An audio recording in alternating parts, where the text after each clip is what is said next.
I called Target to find something about like a baby thing, and it was still like you ring up, and it's just like, yo, we don't have PS5s. It's like, just like, don't transfer to an apartment. Don't we do not have them. Like, please do not ask. And that place should just start with, we do not have Tears of the Kingdom. Tears of the Kingdom. Shh. Yahoo Anime rules. Have I ever told the story of how I bought my Switch on the podcast?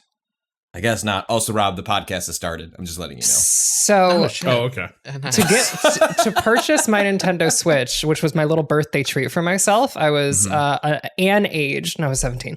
I was for my 17th birthday. I went to go pick up a Nintendo Switch from like a local like chain. And I drive there and I call them and I'm like, hey, do you have any? And they're like, yeah, we think we're about to get a shipment. Because like the it's still like really weird hours. And so I show up and they're like, hey, you're back. So you're too late, but we can tell you where the truck is going next. And so I fucking hop in my vehicle and they tell me the next store location that the delivery truck is going to. And I fucking speed across an entire fucking city. I go to a different town to try and intercept this delivery truck with a Nintendo Switch and Legend of Zelda Breath of the Wild. This is while my friend is having his birthday party, which he told me to leave to go do this because he was like, someone's going to get this fucking thing and you're going to bring it back here and you're going to put Legend of Zelda on this nice TV. And I said, okay. I'm going to do this. You're just like, people just really wanted to recreate the commercial. Yeah. They did. They legitimately did. People were fucking like, people were genuinely startled by the device. It was very fun. It was very cute. But I had to then go intercept this second truck. And I show up, I walk into the fucking counter. I'm like, do you have a Nintendo Switch? And they go, I don't think so. And then someone else walks in from the back and is like, the truck just arrived. And I was like, heh, I knew it. And that's how I acquired my there Nintendo was Switch. a time I was at I think it was at Target. Like my kids were roaming the toy aisles when when these shortages were happening, and they just happened to be pushing through like a bunch of PS5s. And I was like, oh, you don't see those every day. And the guy just like his eyes widened, like realized, like knowing that I'd realized what one he had, and just started pushing the cart faster. I was like, I already own one, guy. Like, oh, we're good. I got one that came out. There's nothing worse than working retail and knowing that someone is gonna ruin your fucking day. Luckily, and then you just become panicked that it's gonna be everyone. And Patrick, you weren't gonna ruin that guy's day. No, but I am sure at that time you have just dealt with so many people. You know what I mean? Like I didn't blame the poor retail workers' response. They were making the appropriate response, was to get away from the person asking about the PS5s as soon as humanly possible. See, if you work in a liquor store, the equivalent to a PS5 is like a case of Coors that there was a like coupon deal advertised in the paper that day that there's not enough inventory to honor, and so that is the equivalent of that experience. Is what's the discount? What's like what is it just shaving off $1 and that's what allows someone to determine between like Miller Lite, Coors Light, and Bud Light when like those are more? I mean, I know people have their preferences on everything, but like. Broadly, a distinction without a difference. You can't actually do a very big discount and have much profit. Like, it's not worth it to a discount to like move volume. That's not how this is going to work. But what you can do is you can basically like cut your margin down to nil, and the idea is that you do it with like while supplies last, like ad in the paper, and people will come in looking for those supplies. You don't have them, but what are they going to do? Not get beer? Yeah, exactly. But the problem is that is all well and good for the owner to be like, let's run that spread in the local paper. But you as stock boy and till worker are going to be front line on that. And there are some people who are going to take it in stride, being like, all right, yeah, whatever. I'll get this, I'll get this case of High Life or whatever. Don't care. And then there's going to be people who are like, I'm sorry, I'm an American, and I was told there was going to be a discount case of Coors here, and you're telling me you don't have it. And like, you're just off to the races. Can you imagine how fucking shitty it had to be to work at a liquor store during that like several week period where people were performing military executions of transgender Bud Light? Yeah. Can you imagine how When I saw some of the videos, like, had to be? there was the guy just like going down the aisle, just smashing them. Trashing the wrong beer. I know. I believe that was, and then it got arrested later for assault. Like just real. Yeah, fucking course he did. Yeah, yeah. I know. No surprises being feigned here. So Rod, did you have? Because I remember the equivalent I had for this.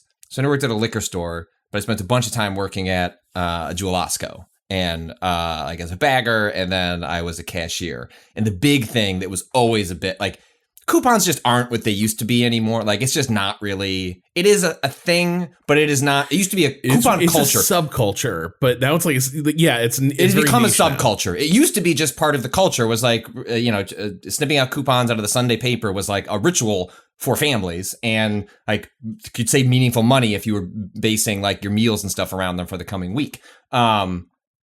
But like, so even when it was a culture, there were still people who took it more seriously than others. And they tended to be like older folk, and they'd come in and them coupons would be expired. And you know what I mean? And it's like, I had a certain amount of like latitude. Like it was discouraged. It was like, look, like, is this person going to cause a fit? Is this going to become an incident in the store?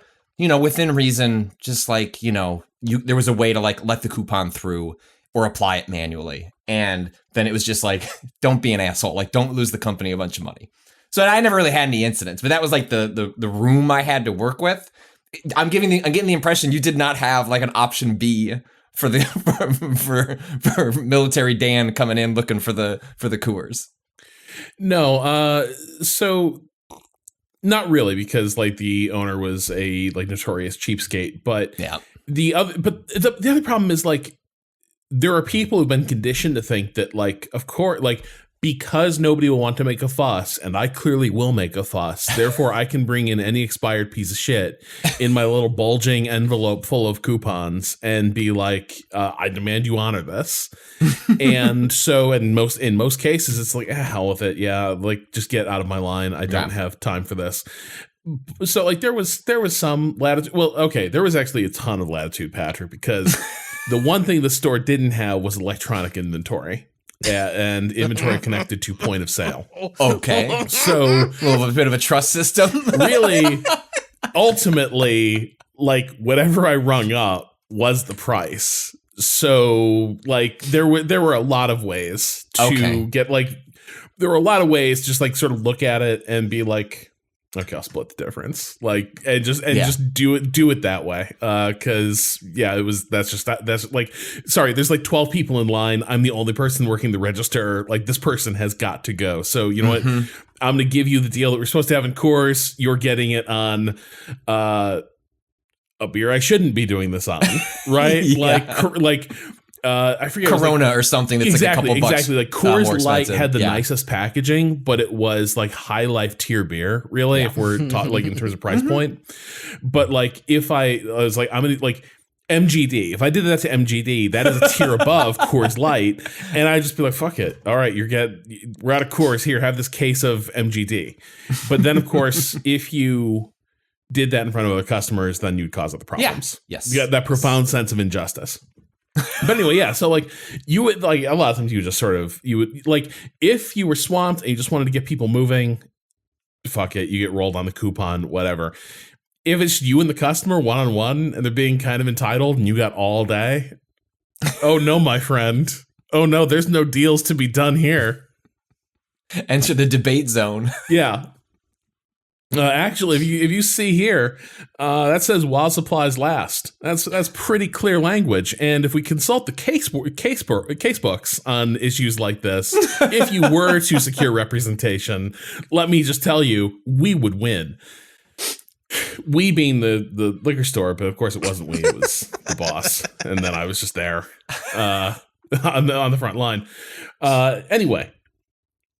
But Patrick, I would have killed to be like working the till or a bag boy in the grocery store, because I ended up being like when I was in the grocery store, it was like floor walker, but it was like a lot of spot janitorial work and like restocking. And so like the floating around the store. Oh, some dipshit kid went and like smushed the bread, and now I need to like. That thing made me anti-kid, like you would not believe, because like the sheer number of like, and I'm sure I understand now. Kids just wear you down. Sometimes you just give someone a 1,000-yard stare, and you're just like, I couldn't stop my child from doing this, but I would be sitting there and being like, your child threw Wonder Bread, like 30 cans of overpressured Wildwood soda on the floor, so they all burst. No. And so this entire aisle is just filled with Wildwood. Some of it's still spurting from these like welcome to Wildwood wounds. country. Yeah. And it's like, and you're telling me you couldn't stop the kid after like can 8? Yeah, see, that's unacceptable. That is, look, kids get away with things. Yes, they try your patience, but that's bad parenting. I don't know. I don't care how bad a day you've had, sir or ma'am. Yeah. What is? I'm actually curious because this is along these same lines of old weird jobs. What is like? Did y'all ever work with like service work jobs?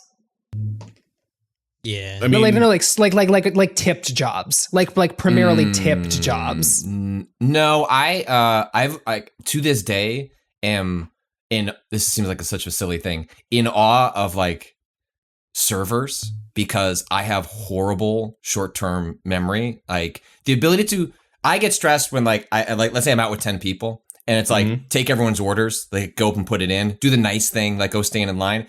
Everyone's got to write it down, like on a note thing. Like I will not remember. Whereas my wife, impeccable memory. And it's just, I know it's sort of goofy, but like that put me off a lot of different like jobs of that ilk because they sort of require like a nimbleness. Like your brain just has to be hooked up a certain way. Mine wasn't, which is why I liked cashier. Like it was like here, computer, scan, like more discrete thing in front of me. So I never really fell into the pot of ones like that have tips. You can be a tipped cashier. There are a handful of places that do. I know because I was one. Grocery store don't work that way. No, it's not. No, a grocery store. the Jewel with the pharmacy was not one of them. Great bagging, bro. I worked at a diner / confectionery. Weird combo. Yeah, I know. However, they like had us like, if you were like working the counter, you had to like make and like box and then like wrap people's candy for them. And so like I had like a weird half to, and then occasionally I would like act as a server, but like I was just curious because I think that like there's also the emotional strain of having to flirt with strangers for higher tips, which is effective, but dark. I successfully got like a $50 tip out of a couple of women visiting from Vegas once, which was fun. Yeah, nothing about having to earn my wage that way sounds enticing. Just give me the number and let me hit it. Let me hit my marks and go home. Apparently, the people would the confectioner diner though. That sounds like such an old school business though. Oh, Rob, like it was too old so school. basically, you were not quite the soda jerk, but like you were adjacent to the soda jerk. Okay, what are we defining as a soda jerk? Well, this is what I mean. Like you're in a place that's serving like candies. Yeah. Like routine like diner fare. Yeah. And people sit at your counter and you make them little treats. Okay, Rob? Yeah? Would you consider me a soda jerk if I was hand mixing syrups for a Shit, you were a soda jerk. Yeah, motherfucker. I made the best goddamn cherry vanilla Coke you've ever had in your fucking life. I figured out that syrup mixture perfectly. And also, let me be clear. That was not a like getting the syrup mix right in the fucking machine. No. I was doing that by hand in the glass. I made that shit excellent. Thank you very much. I also had to make some of the worst milkshakes you've ever heard of in your fucking life. Like custom like creation sort of thing? Or just like what they were serving were just disgusting? So one day, I was there in the middle of the summer. Fucking hot as hell, completely dead inside. And I was talking with my coworkers, and this place didn't have like a drive-through window, but it did have a walk-up window that no one ever fucking used. In my entire time working there, I think it was used like 3 times. I worked there for like 2 years. Whenever we were sitting there and we just hear like a little a little rap, rap, rap. We turn to the window. There's a woman standing there, and she goes, "Hi."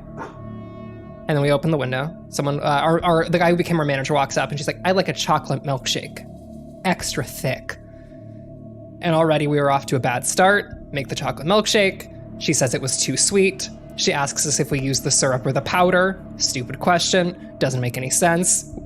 We say that we use the syrup. She says, "Well, I guess I'm used to the powder." And eventually she orders a lemon milkshake. And using our lemon syrup. Okay. I don't want any. No. Yeah. Whoa, I have a question. I have a whoa. question. How does the lemon syrup interact with The ice cream? with dairy? Yeah. Yeah, fuck if I know. So, we make the lemon milkshake. We hand it to her and she walks away into the night. And then a few minutes later, it's not lemony enough. Okay. My coworker Sarah takes the milkshake back, walks over to Thing, puts in a couple more pumps of lemon, hands it back to her. This woman walks away into the night. And then a few minutes later, she returns. Still not lemony enough. Hell yeah. Live your life. I Find watch perfection.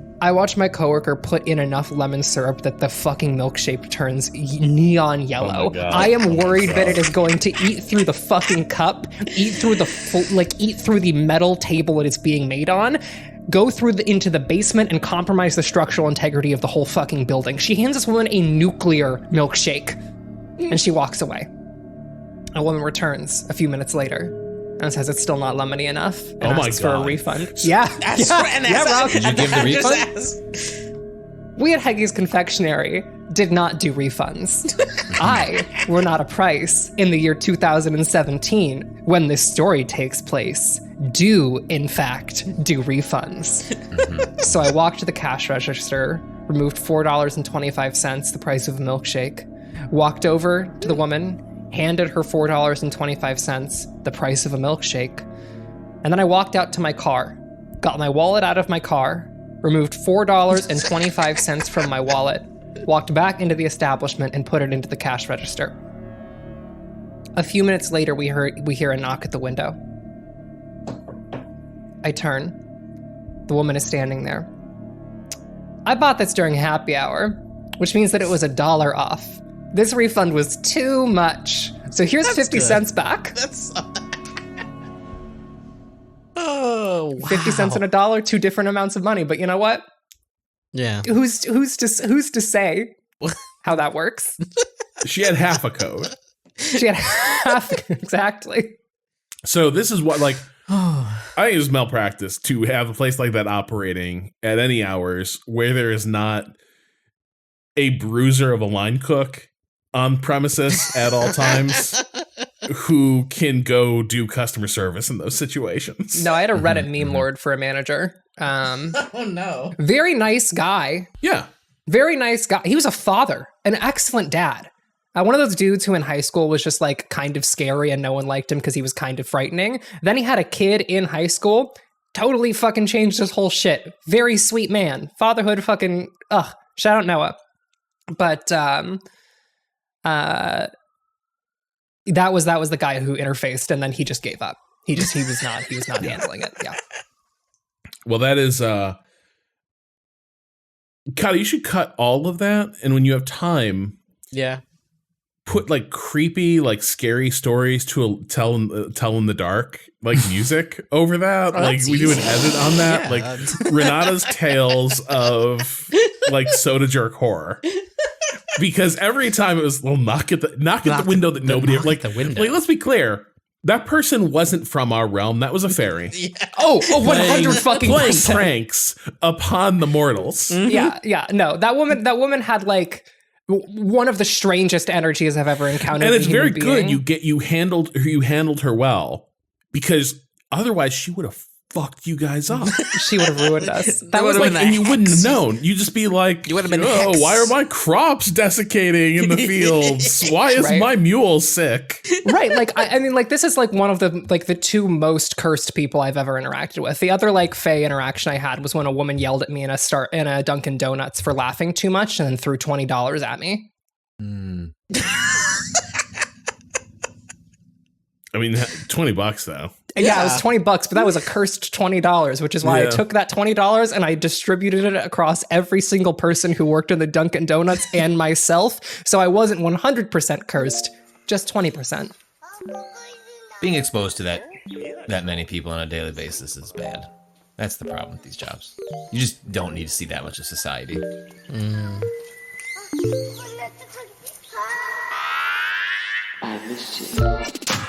What's good, Internet? It's May 9th, 2023, and you are listening to Waypoint Radio, episode 565. I'm your host, Rob Zachney, and I'm joined by Ricardo Contreras.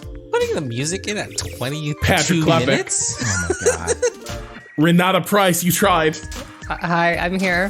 Hello. A producer is technically by their name, but I mean, arguably, we're working against it. What the Hello, Waypoint. For the past couple of weeks, I've been thinking about The Witcher 3 and how I'm never going to play it.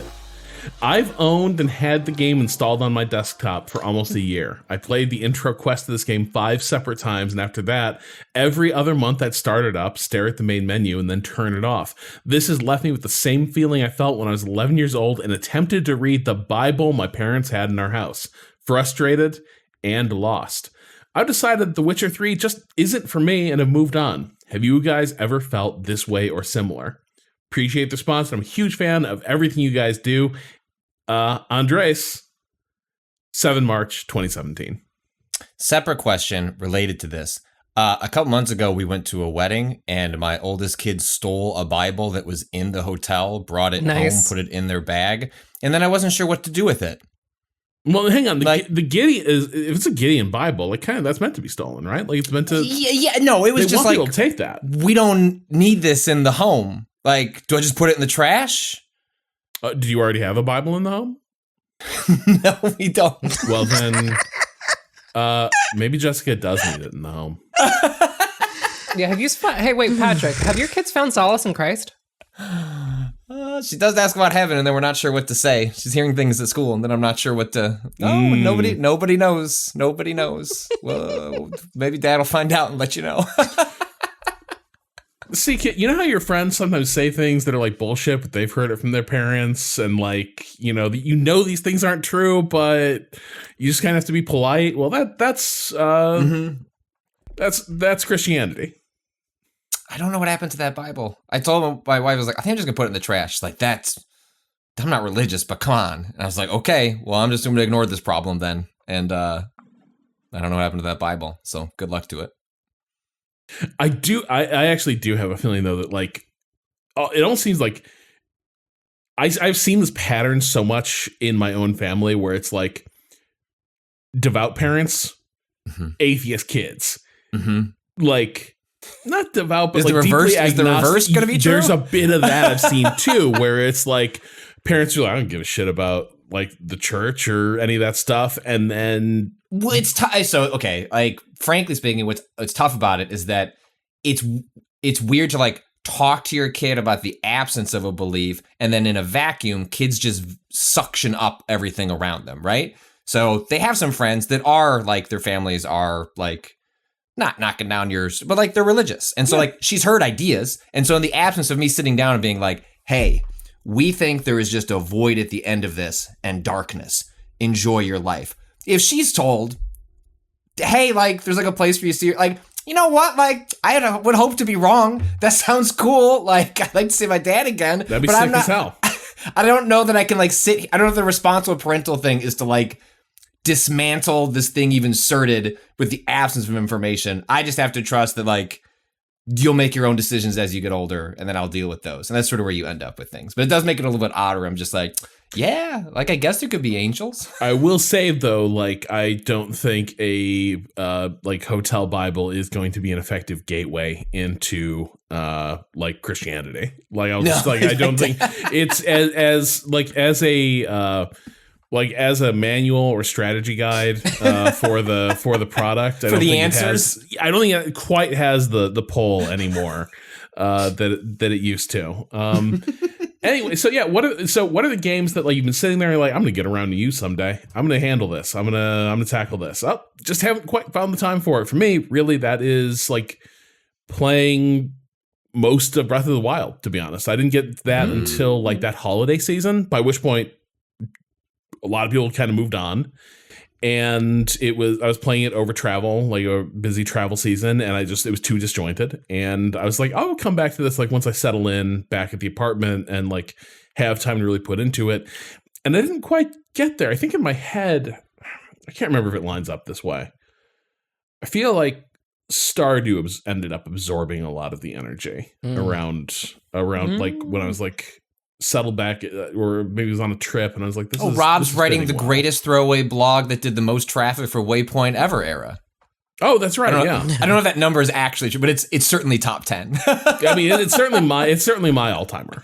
It is. Like, I never wrote a higher trafficking post than the throwaway, hey, what if we just posted a like open thread question at the start of every day? We did. And I was like, here's a we traffic monster. Yes, we used to do a thing, sort of like the height of Waypoint's editorial, like written focus, where we would rotate on a daily basis. Someone just had to write like, it was just meant to be like an open comment section, but like give it a theme. And so you just wrote like 300 words. And Rob's was like this Stardew Valley. What was the title of that stuff? Something self-portrait, unflattering self-portrait. Unfortunately, I just went through a PDF'd all of my material, and what my browser is showing me is like, Patrick, what have you written about Stardew Valley? The Stardew Valley modder who added jerk-off schedules for every guy. Yeah. You know, just classic bangers from the archive. Character. Do men schedule that? Yes. Kato found it. When a game becomes a troubling psychological self-portrait. Yes. And this thing just like, not only like took off, but then kept doing... For like literal years. We should. I wonder if there's a way to. Oh, we've probably changed back end traffic. You know what I mean? Like, can we pull or that? Or been forced to change because of Vice's ability to support certain tools. Yeah, I was like, in my head, I wonder if we could pull, the top 10 articles that we've ever published, and if that would tell us something. But I don't know how reflective that data would actually be of the 6 years. I don't know. Do you like hang out in metadata for website pages? Do you want to dig into the fucking source code for that page? Because that's the only way you're gonna find that shit. Yeah. But just like those articles tell a story of like what we like tried to do here. And that one always makes me laugh. Like that story especially. Because did you really get into Stardew Valley, or were you just poking at it? I got pretty far into it, but the article was really about like watching MK get really into it, because like hey, in retrospect, we hadn't she had yet to receive her diagnosis for really intense ADHD, like that makes mine makes me look as if I'm an ADHD baby compared to her. So cute. It was a test result that like the people doing like the neuropsych eval were like, so you're so ADHD that like it's basically impossible to recognize as ADHD. Yeah. It's like it's so far like beyond the curve that it's kind of hard to really identify as such. So I think in retrospect, like this is also this is a thing about hyperfocus and not fully recognizing like the signs for what they are. But yeah, this is like I was into it and I was enjoying it, and I was like, hey, you should play this game, but it's cute, it's sweet, it's got a good vibe. And then she was like, I have to run the most efficient farm in history and maximize every relationship. And so this game is basically the most stressful thing in the world because I'm speed running every day, like just watering the shit out of my crops, killing things in that cave, talking to all my people, and really min-maxing the valley. I was trying to think of a game. I feel like part of the question is asking a game that you've tried to get into over and over again and then failed.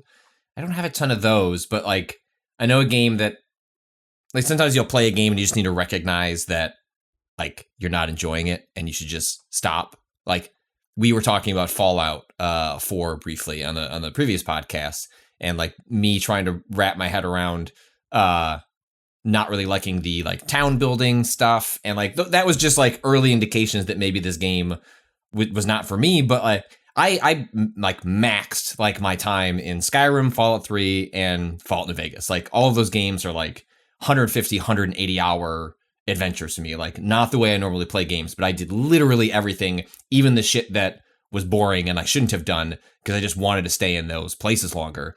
And then Fallout 4 comes out, and it was like 40 hours in where I finally just like had to have a hard talk with myself. I was like, you're not enjoying literally any of this. What are you doing? And I was like, but if I just keep playing, I'll find Fallout 3 in like I'll find that thing like that I put all those hours into. And it's just eventually like that game doesn't exist. That's not this game. You don't like this game. That's okay. And I eventually put it down. But I still think about it. Like, but what if I went back? Maybe I would like it this time. And instead I just need to be disappointed in Starfield instead is probably what I need to turn my eyes towards. One of these days, I'll actually go back and finish the main campaign of BattleTech. A game which I put like 25-ish hours into, you know, like, but You just left Cormadir under the jackboot of tyranny? Yeah, I don't know does the rebel like tyranny?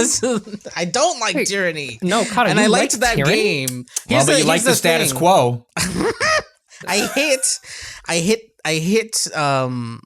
the DLC dropped before I hit the end of the game, and then there was a bunch of things I was like, I should go back and start over, and then I started over and just like lost steam because I had to like play other games, but like it's a thing that I really do want to finish someday. Maybe they'll find some time soon. I don't know. Maybe your schedule's about to open up. I like how you said that coyly, as if we hadn't already announced that we were extremely laid off. Ren, what's on what's your like? You've had it out, you're looking at it like any day now. I think there's like a couple of like classics and like, you know, things that feel like required reading for the kinds of games that I'm interested in. You know, I've been putting off Planescape Torment for a minute. I started it and was like, I don't like how this guy looks. I don't like his whole vibe. And then I kind of fell off of it. And then I also want to like dip into at least Baldur's Gate 2, ideally 1 and 2. So like a lot of like old CRPGs. In terms of things that I've actually like started, honestly, probably Planescape is the best answer that I have there. I wanna like go back to like the classics of like CRPGs and like kind of dig into them. So we're all coming off I hope a relaxing and restorative weekend. We put this letter from 6 years ago aside now. So let's see. Ren, you've been playing some so 1.0 Darkest Dungeon is like is out. It's fully dark. Like, all right. Yep. So Fully darkened. So there's this GDC talk by Warren Spector where he kind of does a post-mortem on the original Deus Ex, and he talks about how that game was bad and kind of not fun up until a month before release, at which point kind of all of the systems started singing together and the whole like product clicked, and it became, you know, Deus Ex, the thing that everyone remembers. I wouldn't say that they've made a Deus Ex here. However, I will say that arc is accurate to Darkest Dungeon 2 and the way I felt about it, which is that like the entire time that I've been following this game throughout early access, through its entire run, I have been watching it like slowly try to coalesce into something coherent. And there have been like fragments here or there. The updated relationship system, really good in theory, wasn't sure about it in practice. Now I really like it.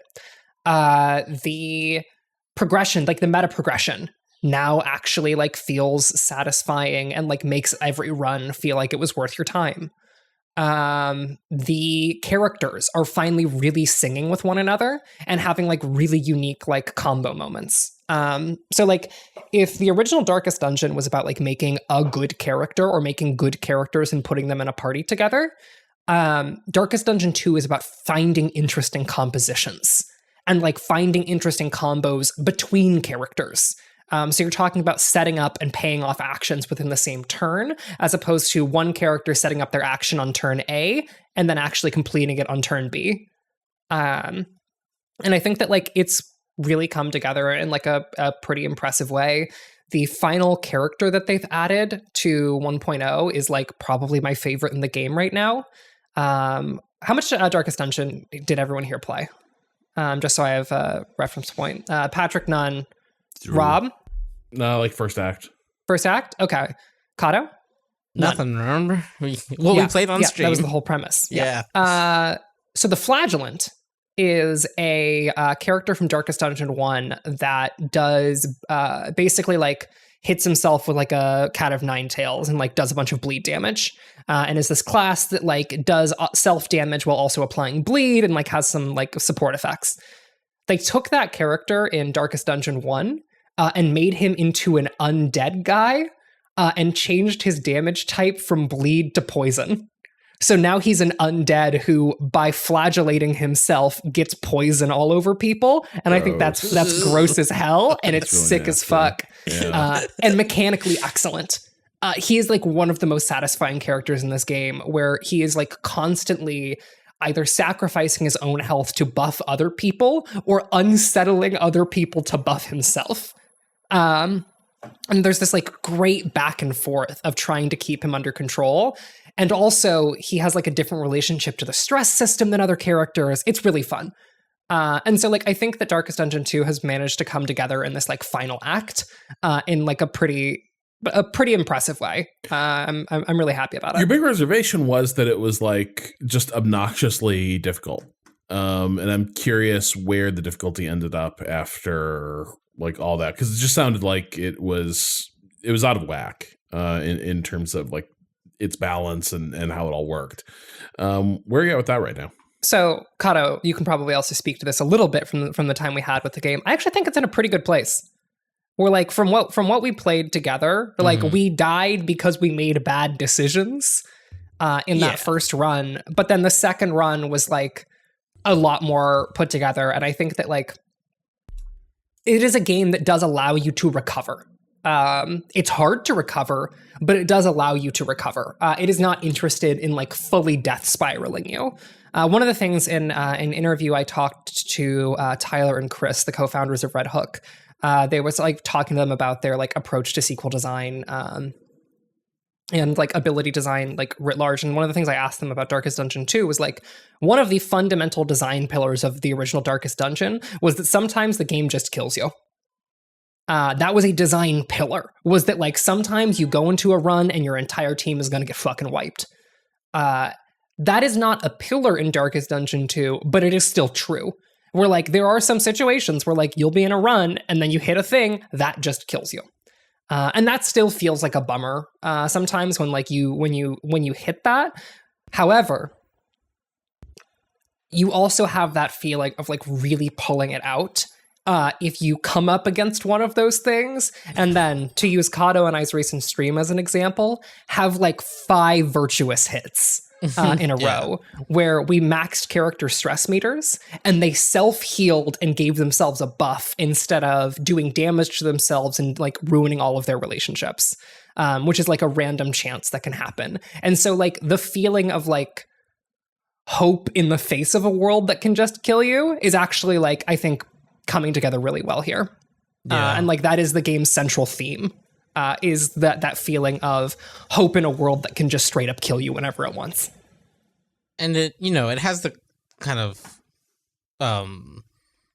standardized, or not standardized, but, classically, obviously, roguelike, the part of the point is you will die at some point and, like, take something forward on the next run.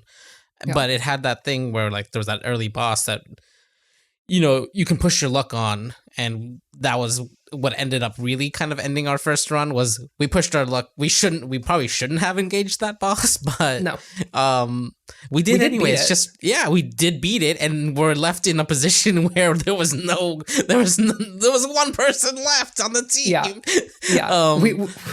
But that was like our choice to push our luck, to try to see how far we can go in that scenario. So it didn't feel necessarily unfair or like the game kind of punching us in the teeth without us being like, oh, we made the decision to go there, even though it told us like, you can just back out now. It's consensual tooth punching. A little bit, yeah. And also, like, I was pretty uncertain about the original. So the original relationship system, to explain it pretty quickly, characters would form relationships, and then that would carry over the course of the entire run. In this version of the game, characters can develop relationships based on their affinity with one another, and those relationships carry from one area. So, like, people will become, like, amorous, for example, for one region of the game, and then get to the inn, and then it checks where their relationship is at again, and it's like, oh, these people have fallen. Let me roll are they going to get another positive relationship check again? And maybe they don't. And maybe those characters, like, break up amicably. And there's this, like, sense of dynamism to these relationships that I think really, really helps the storytelling here.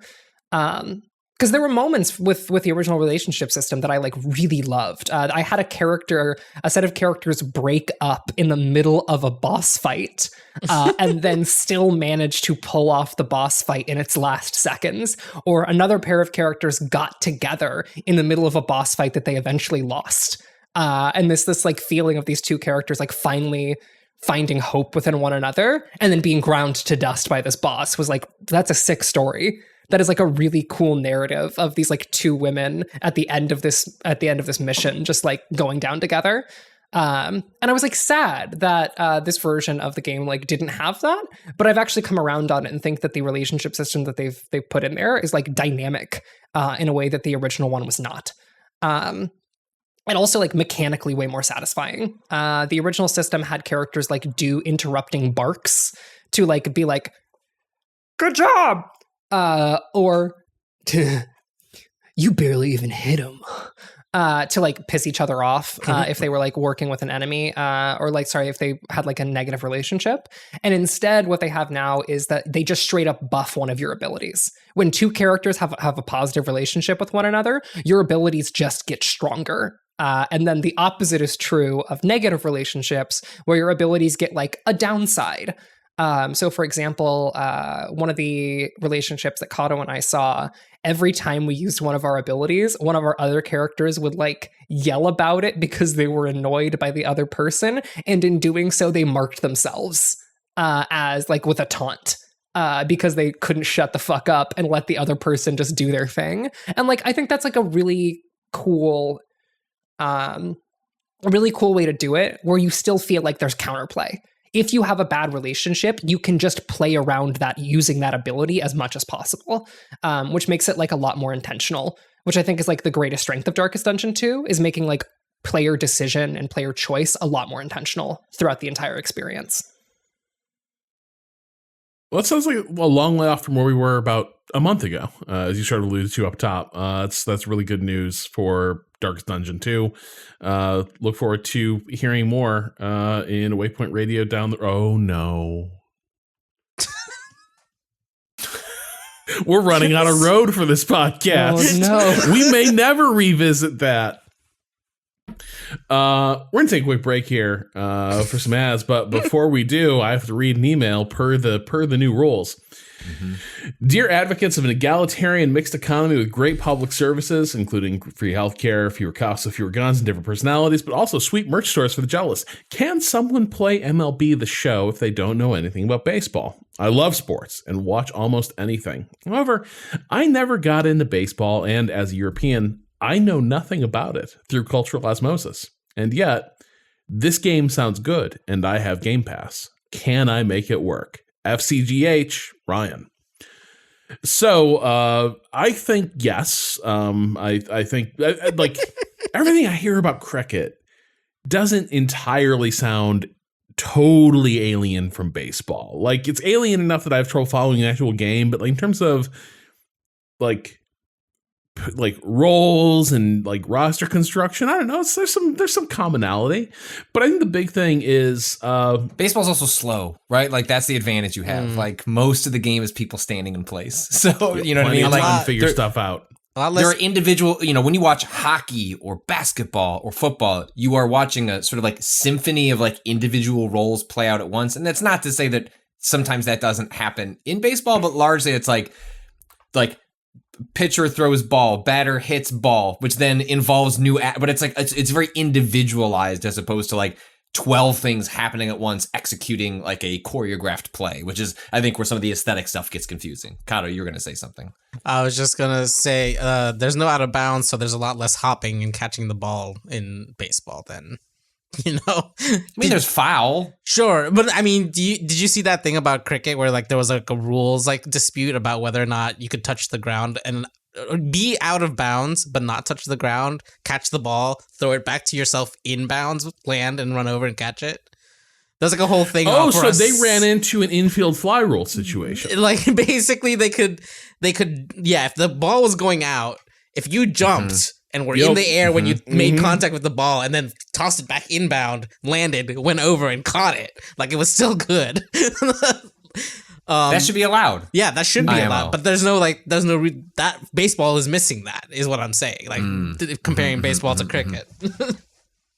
So the other thing I would say though is, and this is like MLB is kind of in this vein. I think your more management heavy games like Out of the Park or Football Manager, that kind of stuff, I always kind of feel like, you know how like, okay, so I think there's a through line sort of that connects things like there's like your mercenary management tactics RPGs, right? Your BattleTechs, your War Tales. There is your like party-based like tactics game where like you were almost more the coach picking your lineup. I think Darkest Dungeon kind of fits in this mold a little bit, where you're like, here's the way here's the team I'm bringing to the field. Let's see how they do. And none of these games can go as buck wild as a sports game can in a lot of ways, because sports games are made for people who, at the upper tier of investment, really know these games inside and out. There's a reference object out in the world that you're trying to simulate that has a ton of data about it. And so I often think like, if you're like, can I play this? Can I play the sports game if I don't know anything about it? Think of it not as a baseball game. Think of it as a like mercenary management RPG. Fighting battles that, yes, you don't understand, but you will start to understand how the numbers come together, and what your constraints are. And I think like the thing that is kind of appealing about these things is you can just keep going with tweaking it and like optimizing for different strategies. And I think that's kind of the appeal. The appeal. Like I think, if you're ever at a point where you're like, man, BattleTech's great, but I wish this entire thing were just about like running 12 mercenary companies all at once, making sure the books added up and like we had the right mix of like mechs and pilots and such. That BattleTech game doesn't exist, and kind of can't, but a sports game does. And that I think is where you can end up. Although I guess maybe it does kind of exist with that BattleTech mod that can bring your computer to a screeching halt. What is that called again, Ren? BattleTech 3062. Yeah, 3062. But even there, some constraints. Yeah, you're not quite getting that. I guess two things. One, if you're just trying to get into it, like the ability to arcade, to remove the sim parts and mostly just like hit A, swing stick, whack ball, home run. I mean, you can see that live at twitch.tv/Waypoint. For now. For now. No, I think, I truly think this company is not going to go through these steps of turning off the Twitch account. So until like the rules change. I'm not sure the company can get into the Twitch account. Yeah, that's well. Sometimes we had trouble getting into the Twitch account, so like problems all around. But you can really make it like very simple from an interface perspective to just like throw the ball, hit the ball, and so like you're just trying to grapple with like the very basics of like reducing the sim aspects to like playing elementary school baseball. Like it is possible. Two, I've never played it, but I do wonder if there's like a side answer to this that doesn't involve MLB The Show, but is it like Blaseball, right? That's what that was called, right? Like I didn't play it, but like it has some of the construction and like theming of baseball, but obviously there's supernatural, like it's weird, but I wonder if like that is a way that like you can conceptualize the sport of baseball without having to get into the nitty gritty of the actual sport right away. But I don't know if that would actually be a viable path into understanding. This person wants to play the game though. You know what I mean? Like that baseball is different. Like this thing's on Game Pass. It's like I can mess around with this big management thing with like where is my like equivalent of this stuff has died out as like leagues got very serious about owning sport, like Mutant League football, Mutant League hockey were some of my favorite fucking games growing up. We just don't have anything like that anymore, like where you can just have like, and I guess that's from an era of like NBA Jam arcadey style stuff, but I don't know. I wish there was more variety in how the sports stuff was handled, and we just don't. It's all sim or management, and like there's almost nothing in between these days. All right, that does it for that little quick dip into the question bucket. We're gonna take a quick break, and remember, Waypoint Plus listeners could get this podcast ad free. Learn more at waypointplus.com and see how you can fill this break with nothing. All right, back after this. Oof.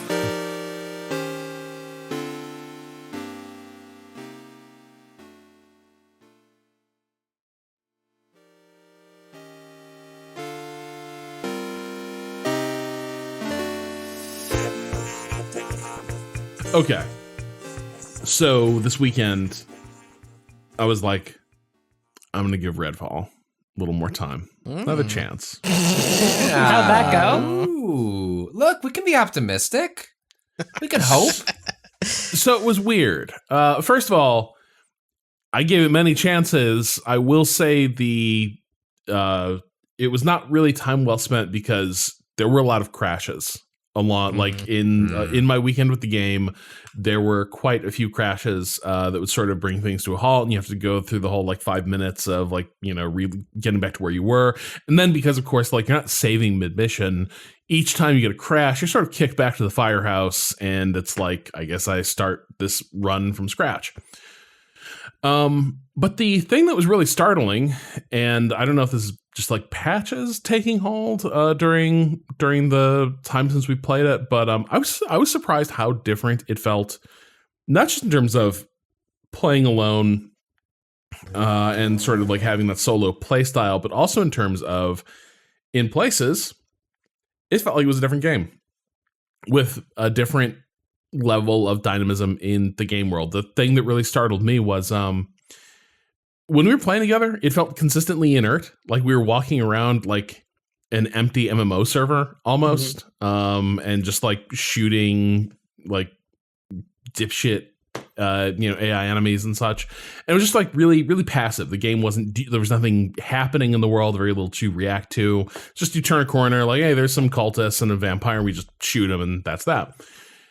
Playing alone, I was kind of surprised to wander into like repeated like raging gun battles between Bellwether Mercenaries, which is the organization the sniper is originally from. He is this like PMC who got dumped in here and then turned into a vampire hunter or whatever. But like Bellwether is this like faction in the game that's out there in the world.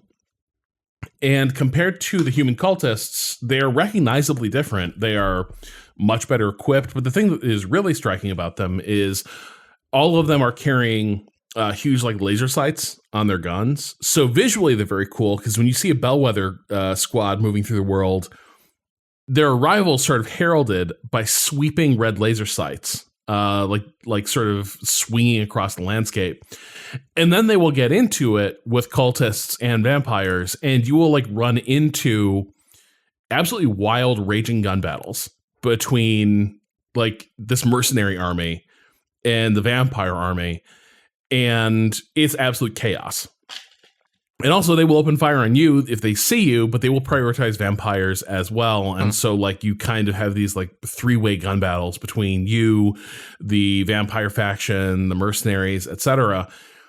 And it really did change up like how not just like alive the world felt, but also changed how you like navigate terrain. Cause you're like, oh, there's, if that Bellwether squad spots me, In general, they behave like snipers. They do have like some assault troops, but in general, like the thing you have to watch for is they will continually flush you out of your position, because the guys with the laser sights, once they settle on you after a beat, there's like a high damage like sniper round that arrives there. So you kind of have to keep moving. So once they spot you, you are going to be like continually sort of prodded along, which does make it so that you're more likely to also stumble into bigger trouble with like, you know, vampires you didn't spot and such. And it was just this weird thing of like the action felt way more coherent.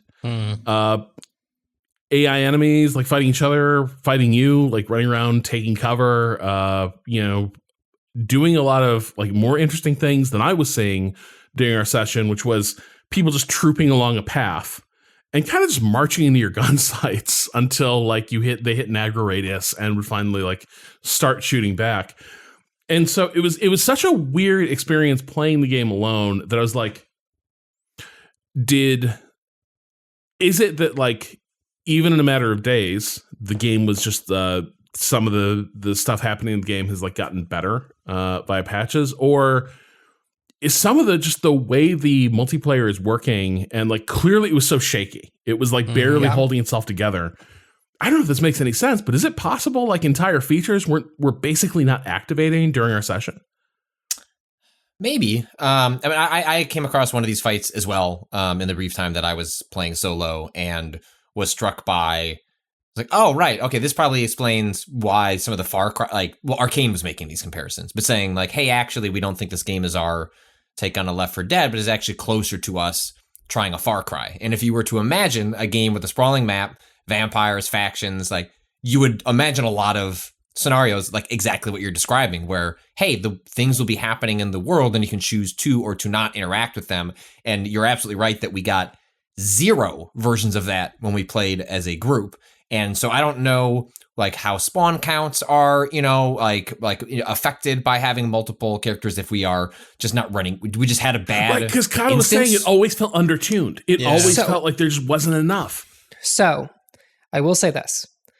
I had a short interview with Harvey Smith when I demoed this game. One of the things he said is that like he was like, I think that I would like this game a bit more if it had some more friction in it.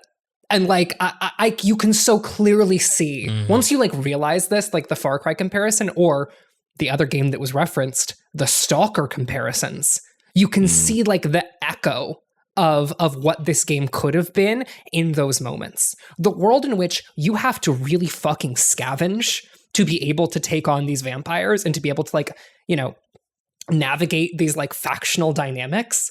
There's a really excellent idea here and like a pretty good outline. The game just doesn't feel like we're all the way there. Like, give me the feeling of walking across that exact fight you're talking about, Rob, and then watching it and then being like, cool, I'm going to go scavenge those bellwether guards for scraps. Because like, were there only 3 of them in that fight against like 15 cultists? Yeah, but those motherfuckers had good guns that let them stand their own against 15 cultists. And like right now the game just does not have that because the enemies don't drop anything interesting. There's not like a reward for like engaging in those scenarios other than like, oh yeah, you found a cool chest. Like, no, I want that motherfucker's gun. I watched him like take out 3 people with it. And like, we don't have that right now. And that's a bummer. Yeah, and like, even the I don't know, it has that issue I feel like I run into with a lot of like loot driven games where there's just kind of everything feels like kind of it's pulling from like a random drop table, and so there isn't a sense of like I want to go to the bellwether like position to see what good shit they have, because like it feels like you open a chest that they have in their sniper nest and like you're as likely to get the same trash as anywhere else. You're dealing with, even in the first opening hours, there's too much management of stuff happening, and they make it easy enough to get rid of it, but it's just, I was like, wow, like the notion of doing this for another, 20 hours or whatever over the course of a campaign. It is absolutely the kind of game that I'm happy to revisit it, but I just see no reason to touch it for another 6 months, right? Like by the end of the year, if like Rob, you and I are like, hey, like let's go give Redfall like another genuine chance. Like I'm sure at that point, like the DLC that they're got planned to be coming out. Like maybe it's not a great game, but maybe like it's a better version of like exactly what you're describing. Maybe that's happening more often, and the loot tables are better. And like I don't think there's a world where Redfall is Dishonored, right? Like, I don't think it's ever going to achieve those highs.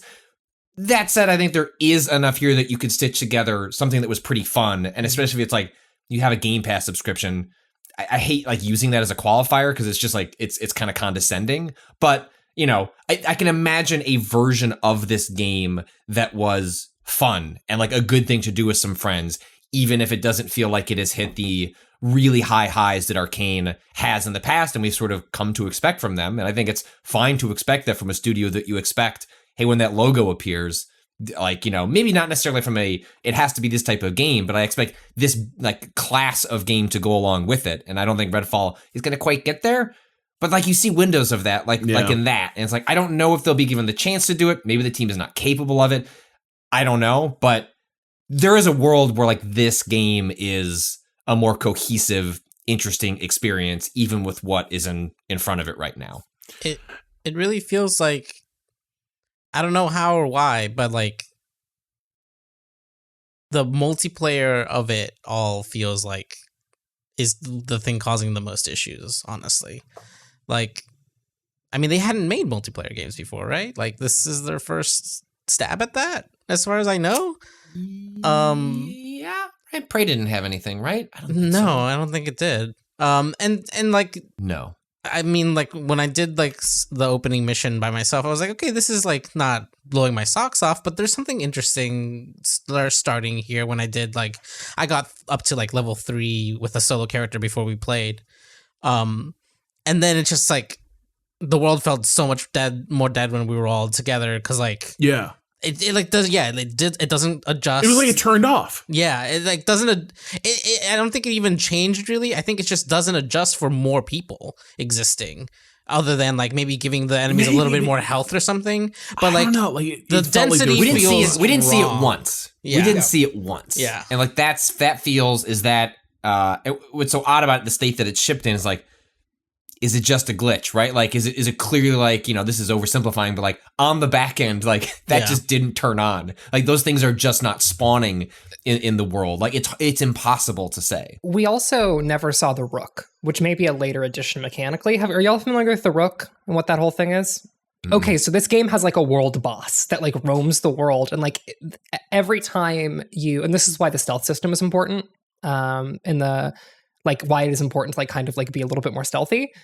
There is effectively this thing called the Rook that is this extremely, extremely powerful vampire that is basically like the right hand of the vampire gods that gets summoned to fight you if you get detected too many times. Oh. And so if basically you can either run away from, there's a bar that shows at the top. Okay. You can either run away from it or fight it for like really strong rewards. And so it is like a world boss in that way, where like that is the moment where you're supposed to be like really tested by having to like to combine all of your abilities to like handle this like superior threat. And I think that one of the problems with this game is that like they have that one spike of having to handle a superior threat, but at no point while we were playing, which by the way, what difficulty were we playing on? Hardest, slightly above normal, I think. The right? midnight, and not the hardest. Midnight, so we were playing on hard. Yeah. we were playing on. I was like, well, there's 4 of us. Let's try it on hard. Yeah, and I loaded this in on I hard. think the hardest was unlocked for me. No. The hardest that exists in the game isn't unlocked at first, but the hardest that was available midnight. Yeah. And so I'm like, I think that like they have those moments of like tension and pressure, but like they just aren't in the world in that way. I wanted to like stumble upon that. And we never like had that one in our playtime. I was just gonna say it sounds like a little bit of maybe just like it's got a slow burn start where like you think a lot of games might have gotten most of their mechanics out a little faster. Like we might have seen that hit like earlier, and then it would have changed how we were playing, like mid-mission, like mid those missions, right? Because then we would still have to start sneaking about, because if every single time any one of us got caught out, right, would happen, like it would fill that bar, like it would fundamentally change how we were going about moving in that world, right? Well, I will say, so somebody did write in just warning us, because we sort of held out the possibility that Somebody responded to what I sort of mentioned on the last podcast. Rob wondered if maybe Redfall got better / more systemic in the mid to late game.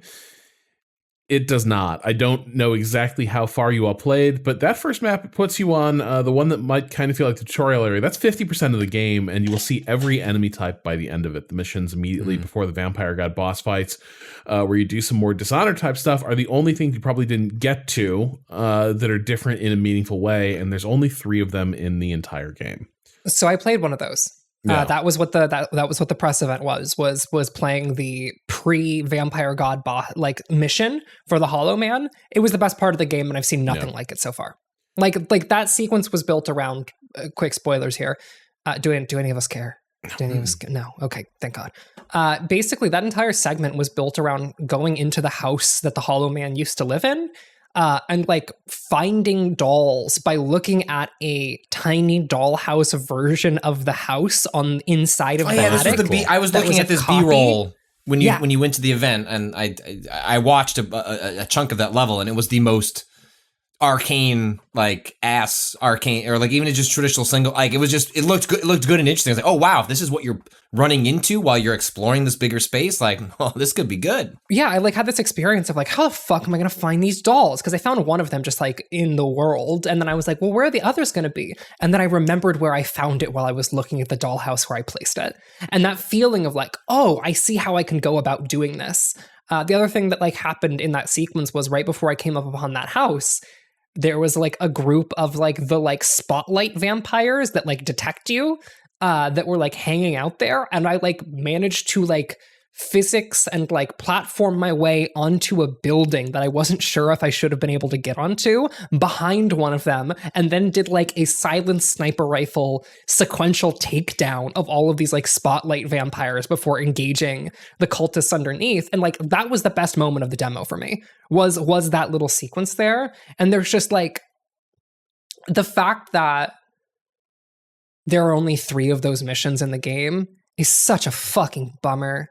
Hearing that, where it's like, even if you're trying to meet the game on its most like on the friendliest terms and like go where it's strongest, it sounds like there might not be enough of the game at its best to fully justify the investment. But I don't know, like it was just like my main takeaway here is just like, I think some of what we said was we gave the game the most favorable shot we possibly could playing it as a group, as a co-op shooter. And playing it solo, I'm realizing, no, that actually might be the game's weakest aspect right now, because playing it solo felt much more hooked, still with a ton of issues. The stability stuff is really, really rough. Like it is still a really like high friction game to invest time in, but I was struck by like how much more interesting like moving around the world was. I was struck 4 is too many as well, right? You know, like 4, you know, even the notion of going to this like more structured Dishonored-y section that the reader's describing, that Ren is describing, the idea of like coordinating 4 people for some sort of like pseudo stealth effort sounds incalculably hard. But I can imagine doing it with 2 people, right? I can imagine coordinating, like I can imagine, like I wonder some of the calculation here is like, it's just not, it doesn't work nearly as well with 4. Right. But like 2 people, you can be like, you can figure out how you're approaching a scenario and executing it. And it's still a failure of the game to like allow for 4 and like maybe have a bad time as a result.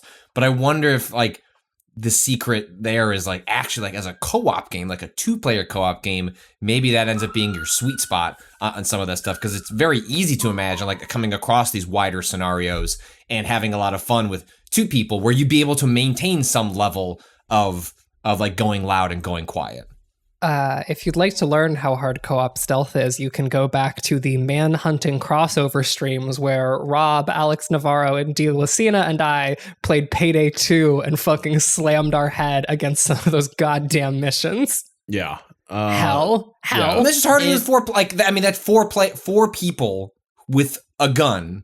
Like that is just a very difficult thing to. Well, it reminds me a bit of like, honestly, like around. Ghost Recon Breakpoint was a lot of fun playing solo. Austin and I had some magical times playing that together. But then when I was playing with like larger crews, I was like, this is just dipshits in the jungle, just like mowing down waves of mercs. Like it was like all the cool stuff just like bled out of it, because ultimately the game didn't really throw anything together that forced you to think more beyond just like see target, hit target. Whereas like playing alone, playing two people, it was much more like, it felt like the tuning didn't adjust. Like two people, you were forced to like maximize what your character could do and what your weapons kit could do. At four people, it was like, I don't know, everyone just get your ARs out and just like go ham. That's it. And here, I think, you know, Patrick, even small things like, I felt totally disconnected from my weapons in our 4-player thing, in part because like I think everyone's plinking away at vampires, and so the animations are reacting to hits, but they might be someone else's hits. Like the numbers are flashing as the thing's getting tagged. Playing it alone, it's much clearer to read, like, okay, now it feels like my weapon is like engaging with this target and is reacting to me. And frankly, what weapon you're using matters. Yeah. Like I stopped thinking about what weapon I was firing with. Like, I mean, there was short, medium, long term. Like, you know, like I was thinking maybe in terms of distance. But ultimately, you're just all vessels of DPS. Right. Yeah. I'm just shooting and they're like, oh, they died. Well, I wanted to stake them, but someone else threw a stake. You know what I mean? Like, it was not, there was like very little investment in the moment to moment encounters in a way that then had me sort of checking out of caring about that. There is something else I kind of wonder if they chickened out on here. I backed into a build this way because I didn't understand how important it is to see the weapon with the fucking stake bayonet on it. I didn't realize why, like, you got free stakes, but then we had stake launchers. I fell backwards into a build just because I kept getting high level weapons without like built on stakes. I fell backwards into a build where none of my weapons were like stake equipped, and I found myself in a couple of vampire fights where I was like, I can't kill these fucking things. When do I get the stake option? How do I stake these things? And I couldn't kill them. And eventually I realized what the issue is. And I put a stake launcher in the inventory. And now it's just like, get them down, pop them. And I was sitting there, I was like, this game was so much more fun for those like 5 minutes when I couldn't kill the vampires. For those 5 minutes when I was like the Bellwether Mercs, which was just like, when the Bellwether mercenaries are fighting the vampires, you see them bring the vampire down, stun it, and then it begins this recharge loop, and like they're just stuck in that feedback loop of the vampire can't make progress, but they can't kill it. Right. The game was super interesting in those 5 minutes where I was like, I can beat these things' ass, but I can't kill them.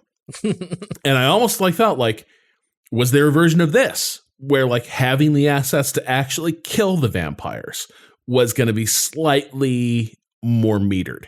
That it was going to be a slightly like trickier you can run into this building, take out two of them, and maybe then the window of regeneration is longer, where it's like, hey, you've got 2 minutes to loot to get away. Yeah, exactly. Get the hell out. Right. But instead, the game is so generous with like 2 of your weapons will have the melee option to stake them, and then you'll have a stake launcher. And so they just become an enemy with like the silly little second step to kill them. But in those 5 minutes where I couldn't kill them, I was like, this is riveting. See, this is the thing, is that like I feel like Redfall lacks friction, but there is some texture there, and it makes the lack of friction all the more apparent. It's like putting your hand over a surface that you feel like that, like you look at the surface and you're like, I know how that surface should feel, and then you run your hand across it, and it's like, that's not how that's supposed to feel. This is wood veneer, not actual grain, or like this is a piece of plastic that's like meant to look like a rock.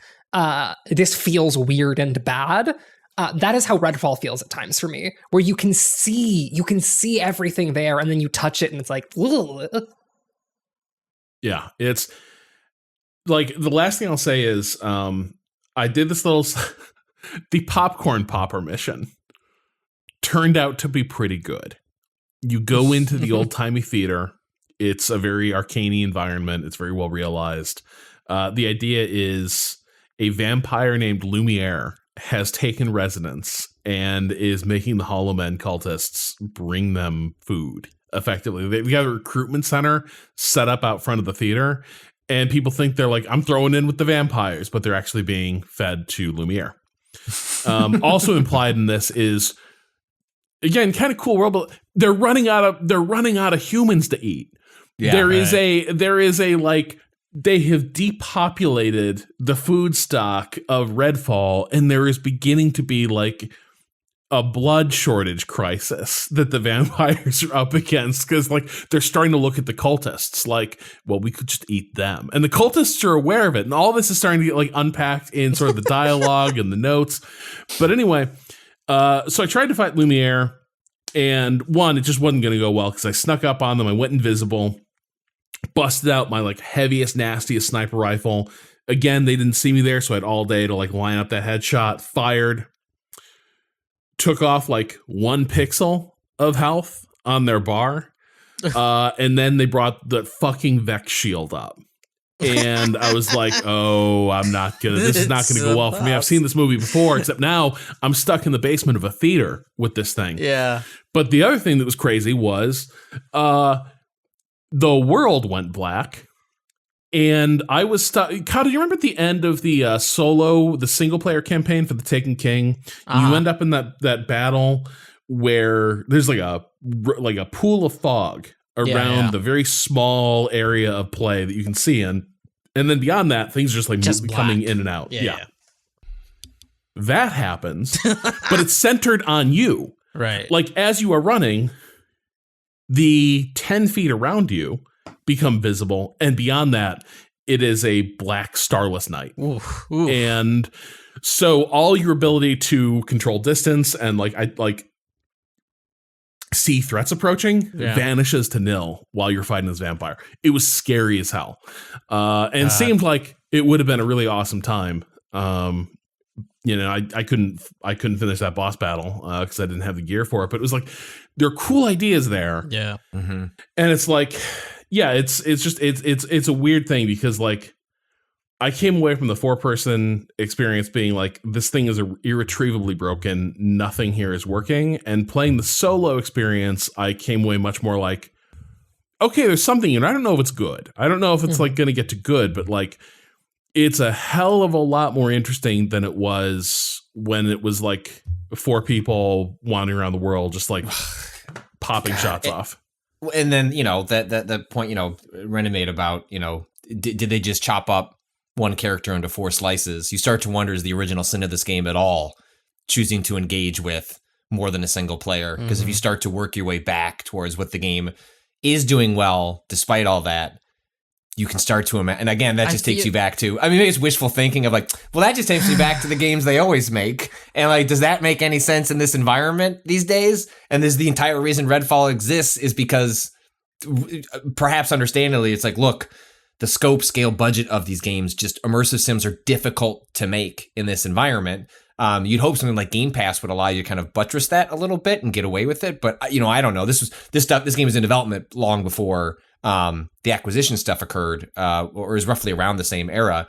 I don't know, but it is hard not to start to engage in the like, wow, if they just done the way they always did it, this setting is very cool and could have been a lot of fun.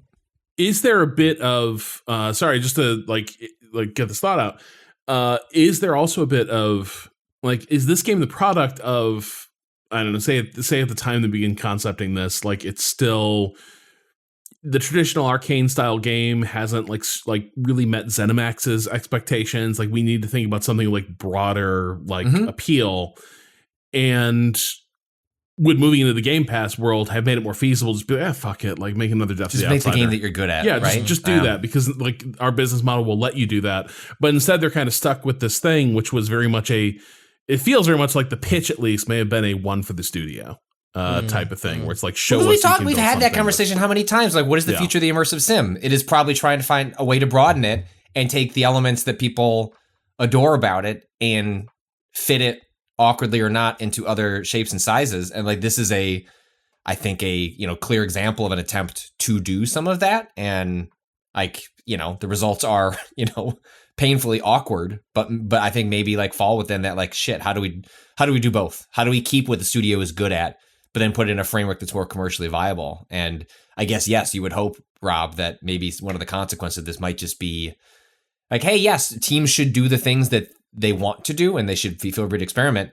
Is that what happened here? Or was this like a meeting of creative and commercial and the result is something like really messy? And if this team like actually is capable of much more, hopefully Spencer or whoever can go to them and say like, okay, what's the game that that it's not Redfall 2. Like, what's the thing that you want to make and like fits the strengths of the studio? Kato, sorry, we stomped over what you were. No worry. Yeah, I was just gonna point out that I felt like the amount of overlap there is within all of the abilities as well definitely makes it feel like this was maybe a one player idea originally that got split into, okay, we'll have it do dual co-op, and then they've split it again into 4 people a third time, because there's once so Ren many said it feels like one character is split 4 ways. Yeah. I can't unsee I haven't it. been able Like to at shake every it. moment, Yeah. I'm every like, single time. these environments all feel like if I had at least give me 2 character sets, Yeah.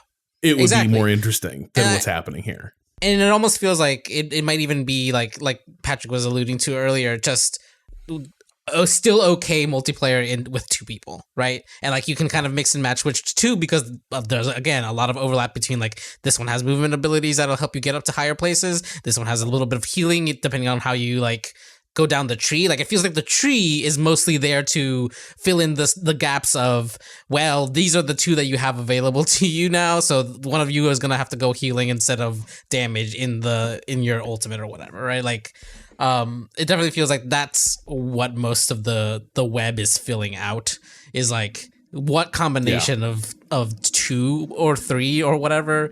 Because if you have my little everyone, scout bird still sucks ass. Like fuck that guy.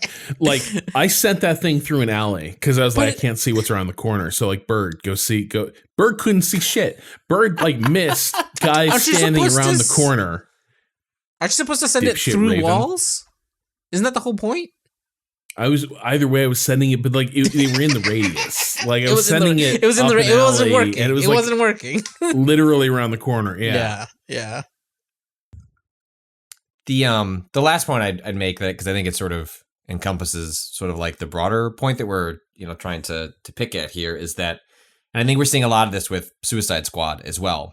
Like these games have gotten so expensive, so labor intensive, and so time intensive to create. Like the games of this scale are not made, like a game like Jedi Survivor, where it's like spun up and like delivered 3 years later. Exception. Studios are not going to be able to pull it off. These games are 4 to 5 years at minimum. The industry changes so much in 5 years. Like, it's not hard to imagine why a Suicide Squad, a game where, like, in theory, sure, I'd love to play a Justice League style game from the developers of of Arkham Asylum, but then you see all the glowing, like, items and weapon stuff, and it's like, this feels like 2017. And you know what? That does not feel good in 2023. And there are like not great solutions to that, because you always have to kind of project forward on like where are trends, like what are we building around. But I feel like increasingly we're seeing games get into trouble when they arrive like birthed out, and it's like, oh no, people are over this, like almost regardless of how well they did or didn't execute on the idea. And that is just increasingly going to be a problem for games that are chasing a trend, because like how much can you truly pivot 3 years into that project? I mean, Suicide Squad was a game that got like, announced with a release date at a PlayStation State of Play. We didn't talk about it. Like we always kind of had it like in our list of things to maybe talk about. We just never quite got to it. But the negative response to that was so intense that like their celebratory, we finally have a release date like announcement, and it'll be out in like 3 or 4 months.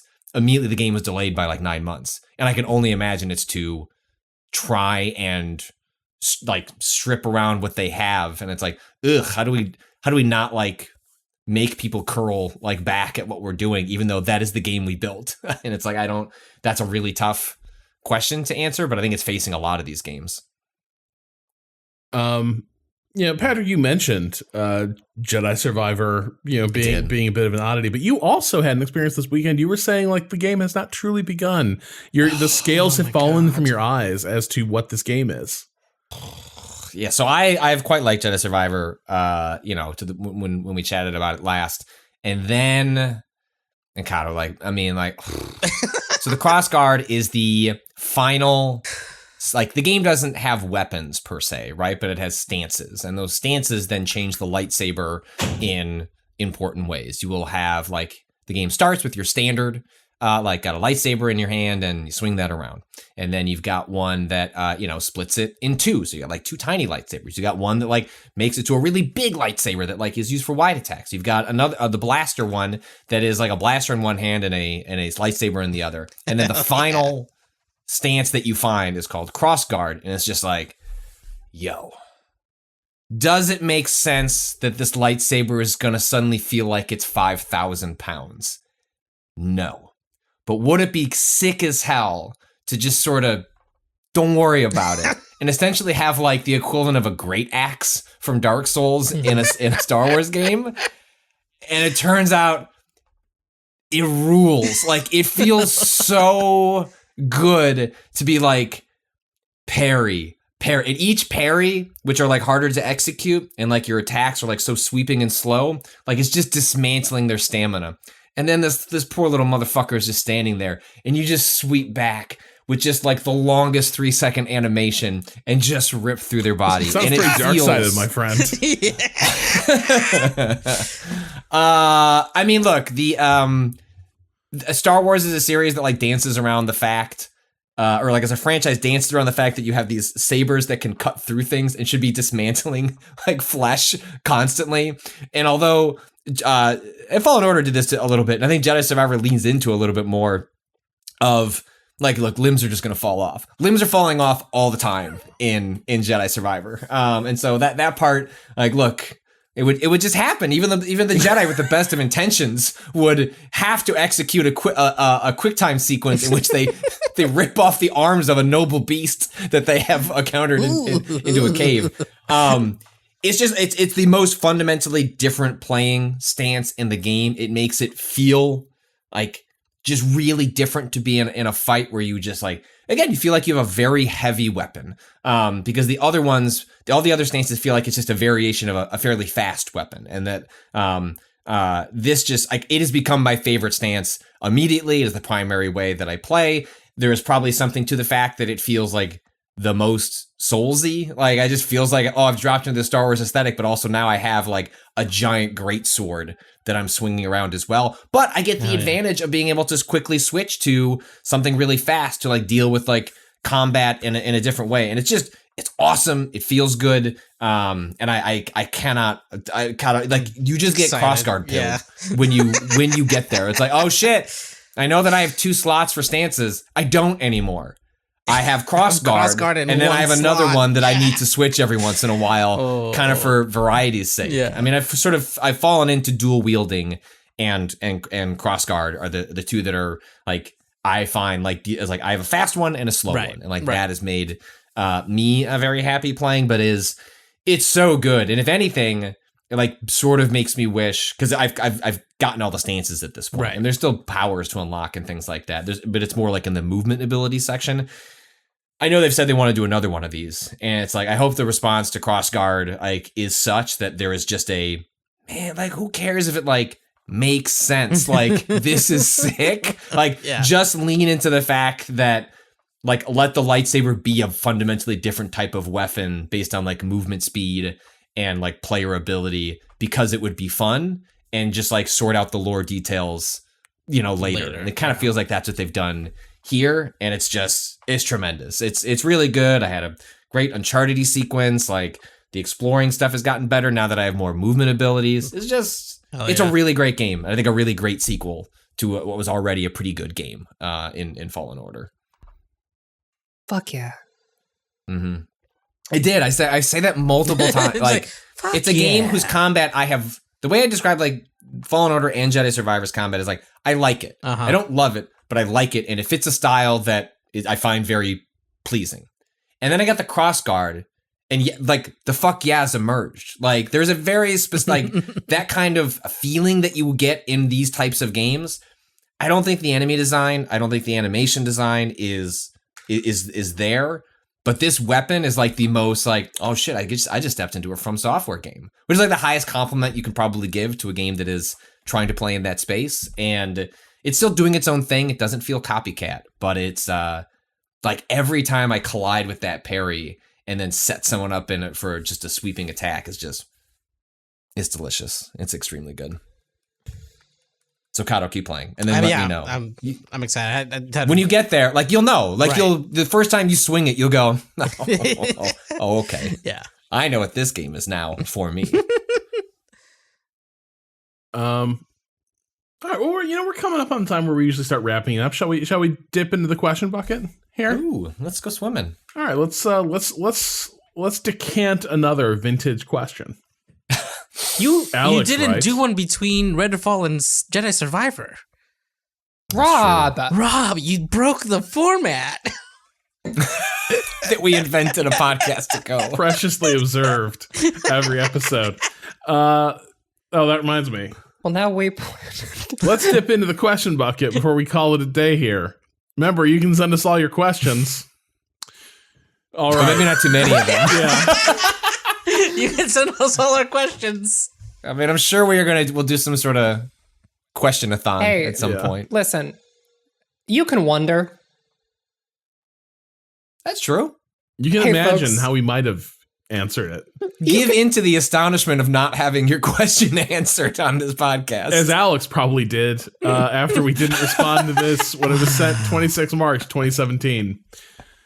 Hi, all. I'm writing with a question that stems from perhaps a unique background experience growing up, and until recently, I was always fortunate to have a group of friends who I gamed with and with whom I could talk about all aspects of gaming. As such, I was pretty blissfully disconnected from the online gaming community at large. No Twitter, no Reddit, no forums, no angry comment sections on websites. Dang.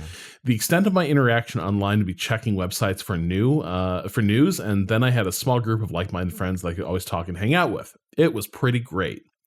This fall, though, I moved to a small town hours away from where I was. I haven't been making many friends, and as such, haven't really had the thrill of sharing my hobbies and interests with people like I used to. As such, I've been turning more and more to what is available online. Thank you so much for the website and podcast. It has been a tremendous boon. However, one thing I've been noticing as I venture further and further online is a few of my favorite games and franchises seem to have some not so great fan bases. Some of it I can dismiss, but there's been one franchise, Shin Megami Tensei, in which I have seriously begun to question my own attraction to the games because the people online seem so unpleasant and, well, juvenile. A question for Renata. Let's fucking go. I was gonna say, I feel like we It's- have someone born from the depths to step out and answer this. In fact, when this question was sent, Ren, there's a chance you were in those depths What- because this is what time is this? When was this This is question? 6 years ago, 2017. 5 years ago. Spring 2017. 2017, I was playing Shin Megami Tensei 4 Apocalypse in the chair in my grandmother's house when this question was sent. It's strange because it's not like I have to interact with these people, but at the same time, it makes me feel slimy for having a shared interest or like there may be something wrong with my liking the games. So that's my question to y'all. Has a game's fan base ever made you question your own feelings towards a game? How do you separate your liking a game from however you may feel about the rest of the people who may like it as well? Thanks again for everything. All my best, Alex. Hey Rob, how do you feel about Warhammer? Great. Here's the thing. Where I've come, I used to hand wring about this, ooh, I know, fuck Warhammer. I play war games, okay? And there's people who are straight up I like World War II games. And you know why? Because I like Nazi shit. You will share that community with people who are like that. And my position on this is, yeah, okay. They should leave. I'm not. I am so over the whole I felt this way for a time where it was I don't even know if I want to be here with these people and share an interest. I don't like thinking I have anything in common with them at all. And I certainly don't know if I want to hang out in this community. I was just gonna say, there's also a difference between other people like this thing and you are in physically or community wise in actually the same spaces where you have the option to push them out, right? Being in a wargaming club and nobody doing anything about the skin, the Nazi skinhead, that's a different thing than being I like war games and I know that Nazi skinheads also play because they like Nazi shit, right? That's a different sort of situation, and people kind of conflate the two a lot. Right. And so like that's where I've ended up coming down in time, is the attitude that like, I know I like a thing. I know a lot of people who also like the same thing who are not fucking weird about it. And so I don't feel implicated by that. And I actually don't feel too much angst about like having to examine it, because like I'm pretty confident in my values, and also the people who tend to approach it from this other angle are like pretty reprehensible dumbasses with whom I observably don't have a lot in common. But it does mean that like you do have to like, and I feel like this is a very like of the moment question in some ways, because I think at various points all of us also had that moment where it's like, I really like talking about these games or sharing this interest with people. But if you go to the place where it's like the largest tent, where all the people who like share this one thing and are interested in this one game are residing, you're going to discover a lot of those people you detest. And like, you don't want to be under the same roof as them. And a lot of what online culture did was it busted up and vectored us away from like smaller self-contained communities and pushed us into these giant buckets. And in the process kind of destroyed any joy of community that you get from that. And so like, I sympathize. I think to a degree, I think like my answer to this has been in a lot of ways to pull away from the broader online communities in those spaces. And it's more like, there are Warhammer nerds in a place like the Waypoint Discord. That's a place to go hang out and like talk Warhammer. And like, those will be cool, normal people who can also recognize that like Warhammer's ridiculous and like super weird and has like a messy relationship with its satire at best, but will also be fun to like hang out and shoot the shit and like discuss Warhammer with. I'm not going to go to like a dedicated Warhammer community and go hang out there, because like, I don't know what I'm going to find there, and I'm not super interested in navigating it. So that's where I come down. But yeah, Ren, you had your own arc here. I also think that like if you like critically engage with the work, it puts you in a different position, right? Like one of the things that I really love about Shin Megami Tensei is like a particular critical reading of the series that I have developed over the course of like the many years that I've been playing it, and like that is a very personal relationship to the text. And I think that like if you ground your personal relationship to how something gives you meaning and like really think about it in a meaningful in like a deep way, it's fine. Like listen, I love Violet Evergarden. I fucking love that show. It is like one of the most important like pieces of like media in my life. That show's got some fucked shit in it. Like even if you set aside the community for a moment, like you can engage with compromised media as long as you do so intentionally. And that stands for communities as well. You just have to engage with those communities with intentionality and like make sure you're building actual relationships with like the people there and with like people in your life, as opposed to just like staring and lurking at forums and wondering if like lurking on forums makes you a Nazi, because it doesn't. But also, don't lurk on those forums. It's fine. Just like hang out with other people. There are other people.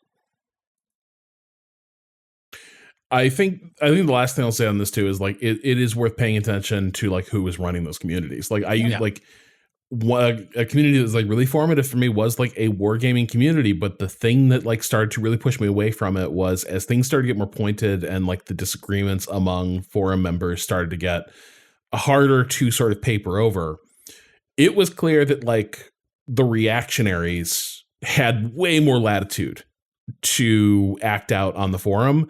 And if you were like left leaning even a little bit and like you fired back, you like, here came the banhammer, here came the discipline, here came. And so like, I would watch that forum, like go from a pretty healthy mix of like, yeah, there's some like absolute like lunatics here who've gotten like, this was like sort of pre-Fox News, like really taking off, but it was still like, right-wing media pilled. And then there's also a lot of folks that, would have, again, we're in a pre-Chapo world, but like these were folks who were kind of waiting for dirtbag left type stuff to sort of emerge. And I sort of watched not to say either of those things was like the goofus and gallant of forum culture. Like the issues there, both like there were issues there, across the board. But the thing that was striking to me was in the end, the moderation and the most senior members all like leaned toward the more reactionary slant of things. And over time, to me, it felt like I was watching them destroy the forum, because more and more of the people that I identified with and who like could take a step back and look at these things a little more responsibly, maybe also a little more levelly, those folks were like being driven off. And the worst people in that community were kind of being empowered to start fights because it was a way to get people they didn't like removed. And so that's the other thing that, I tend to, when I look at these things, you will be able to tell a lot about like how a community polices itself, right? Like what is viewed as like acceptable, and what is viewed as like sort of out of bounds. And that kind of tells you whether it's going to be worth staying there. I think to a degree it can be worth hanging out there and like standing around and picking your fight a little bit, provided there will be some measure of like support in that community, to sort of like try to contain or remove the bad actors. But if it is clear that like, every time someone speaks up for your values or something adjacent to them, they get shut down, then it's time to go look for like, where does the shard of this community exist within a community that is like closer to my values? And that's where I'm going to go. I will also say the other trick here, at least for me, is to participate in communities that are not like, that do not become like core identity pillars. Mm-hmm. Like hang out with people who like the thing, but do not define themselves by the thing. Because at least in my experience, when folks define themselves by the particular thing, it can often lead to like, this could be anecdotal, but I've seen reactionary shit develop there a lot more quickly. It's true. It's true, but it is tricky. Like, if I want to go hang with like-minded people to talk about like Warhammer or something, or World War II, like games or just like history shit, I'm not going to go to I'm not going to be like, oh, I've heard good things about the Waypoint community, I'm going to go there. To a degree, you'll want to find you start your search for where are people with like shared interests congregating, and so right away you end up with kind of a bias toward here we are and it's our identity, which is kind of a weird thing. I think the thing I really miss here is just like, I don't think following games news has ever been as fun for me as when I was a kid and like games news came via magazines, mm-hmm. and like the occasional like post on a website, and you talk about it with your nerd friends and like, live that life. And I don't think, modern online culture has replicated that to any degree, but it does feel like to a substantial degree, the media that supported that kind of engagement have also kind of been devastated. Yep. So, bummer. Let's see here. Calvin from Ohio writes, hello, Waypointalists. I'm a librarian. I've been working through the last few years to start purchasing books for my library on video game development, history, and criticism. While doing this, I discovered Boss Fight Books, a series of short books, each of which focuses on a single specific game, sort of like 33 1/3, but for games instead of albums. They haven't all been winners, though I think Rob in particular would love the NBA Jam book, but it got me thinking, what game do you think you could write an entire book on? Fuck capitalism, go home, Calvin. And we all have some time coming, so... Are these books like just in like personal essays? Or are they like historical documents? I have not read any of them. It's a mix, I think, Boss Fight, but like there's like research, like this is a like oral history of this game, or like a little more scholarly. I mean, I think that like speaking for myself, I've like started these projects before, not a book, but like video essay series, 100%. Like I started like a video essay series about like the Stalker games, and like still have like the notes for that. And wanted to like look at like Chernobyl and like depictions of Chernobyl and like nuclear disaster broadly in media through like a very particular lens. Like I have started that project before. That is my answer. So that's your answer. So it's like the Stalker series for you is like the Stalker series and the media surrounding it more broadly, right? Like I would love to do like a 5-part thing that looks at Stalker the movie, the 3 Stalker games, and Chernobyl the TV show, or like Chernobyl and Annihilation, and like really like puts those things in conversation with one another. That would be my big project. Kato, if you get a fellowship, what is your book or deep dive?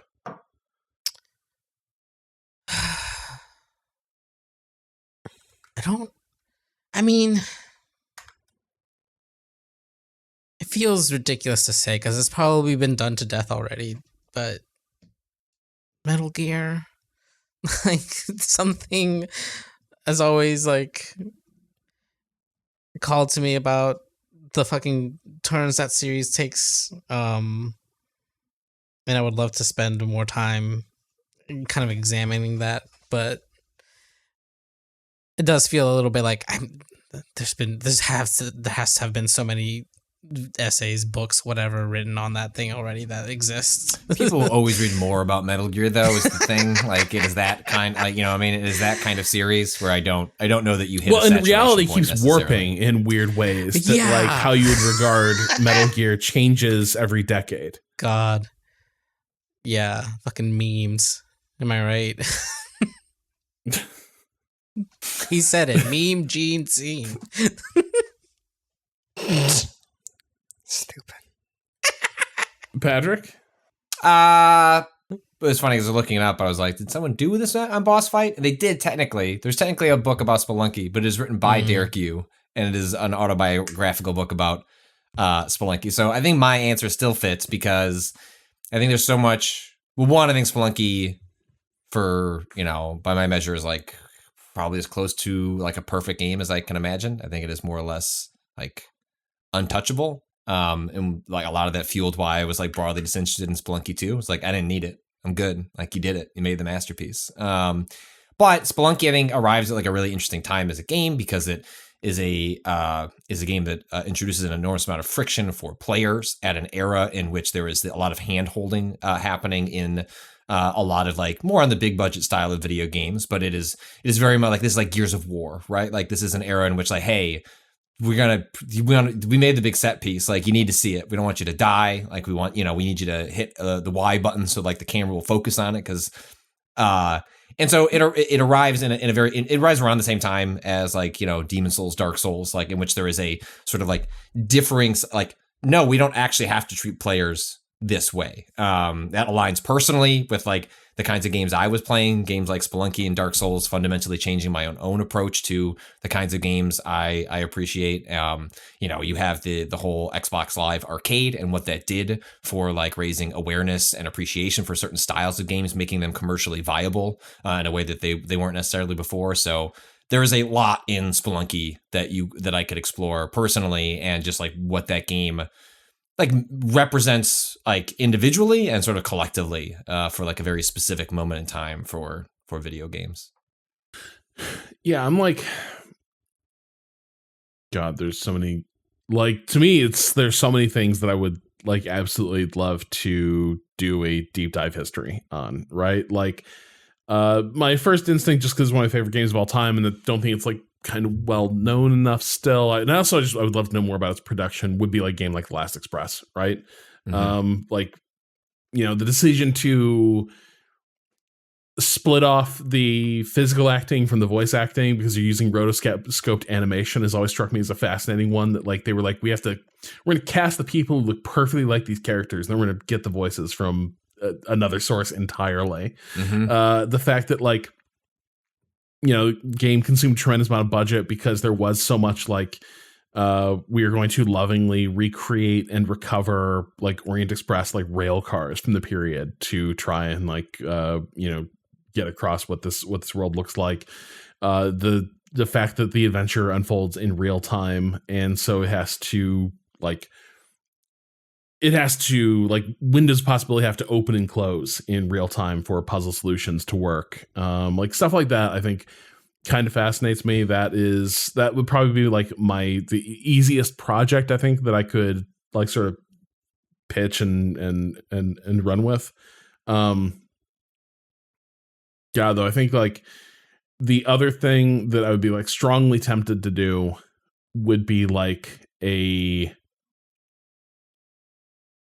tour through the space combat shooter, right? Like going from, games like the original Elite, but like really looking at stuff like the Lucas Games stuff, the Free Space series, and then weird offshoots like, Independence War, being an example, like just the different directions that genre took and like how big it got for a moment before it kind of collapsed in on itself. With the advent of, really, I feel like the original Xbox era kind of marks time for when this genre really began to terminally decline. But yeah, those are probably my picks. Just really get into my bullshit and stare deeply at my obsessions. Let's see here. I think that's a show. Hey, we could wrap it there. Aw. Congrats, podcast. If you want more from Waypoint, you can follow us. I'm at Rob Zachney on Twitter. Kato, where can people follow you? At @A_. Just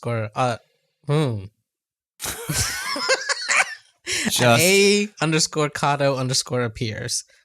open with a banger, close with a banger. The Kato way. Patrick. At Patrick Klepek. Ren. At Renata or Raven. No, that's not even true. It's at Ren or Raven. There you Use go. my whole last name. Woo! Woo! We are Breaking just apart the seams. unraveling here. Who can say where I am? You can check out what we used to publish on waypoint.vice.com. And thanks to Waypoint Plus, we lasted longer than you would have thought. Certainly longer than we would have thought when these emails came in. If that sounds good, thank you. I'm glad you enjoyed Waypoint. Glad you think it sounds good. Thanks, buddy. Our theme music is by Boa, and the track is Miss You off the EP Pale Machine. Learn more at waypoint.zone/BOEN. Real quick, though, waypointgeneralstore.com is back up, right? It is.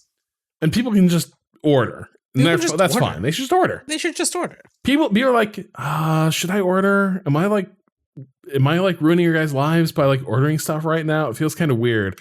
No. But like, look, this merch ain't going to be around for much longer. So, really. Get it while you can. Yeah, Just this is get mostly the thing. It's like, if you want this thing, they will probably disappear. I may have to order some of this stuff before Yeah. the lights go out. Yeah. For now, we're calling time on. Well, actually, you know what? Fuck it. We're calling time on this week. We're going to do a rival this later in this week. Yeah. But this is the Waypoint Radio for this week. So we'll talk to you again They next didn't week. send us you Zelda learn. early, so no reason to do another podcast this week. So see you next week. Yeah, we're going to, fuck you, capitalism. We're going home.